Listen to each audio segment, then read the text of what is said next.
Hello, my friends. Welcome back. And heartily congratulations for completing stack and the queue data structure. Before moving on to the next data structure, I just want to recap some of the things. So let's begin.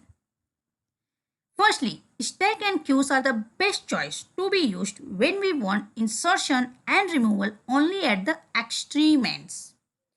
Because here both insertion and removal is having time complexity of O of 1. But other than this operation, it is not used for any other operation in day-to-day coding because it is costly for that.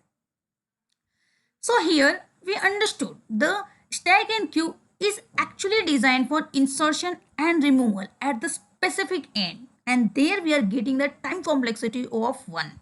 That is really great. Once we know these things, let's try to see some comparison between stack and queue. So firstly, stack is based on the LIFO principle. That means the element inserted at the last is the element to come out of the list. So last in, first out. The simple meaning. Then in the queue, queues are based on the FIFO principle. That is, the element inserted at the first is the first element to come out of the list. Here, both the things, stack and queues, behaving in the same way we are performing the operation in our daily life with the stack of a coin and queue of the people or the students. In the next line, it is saying insertion and deletion in the stacks take place only from one end of the list called as top. In the queue, insertion and deletion in the queues take place from the opposite ends of the list. The insertion takes place at the rear of the list and the deletion takes place from the front of the list.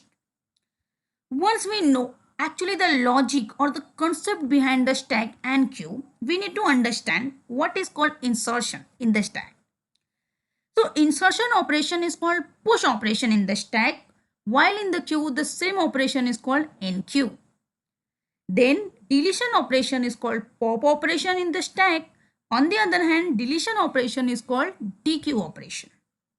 Once we know all these things, it's time to sum up this video tutorial.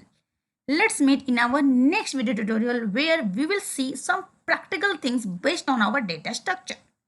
So stay tuned in our next video tutorial and please follow my complete playlist about data structure and algorithms. Thank you very much for now.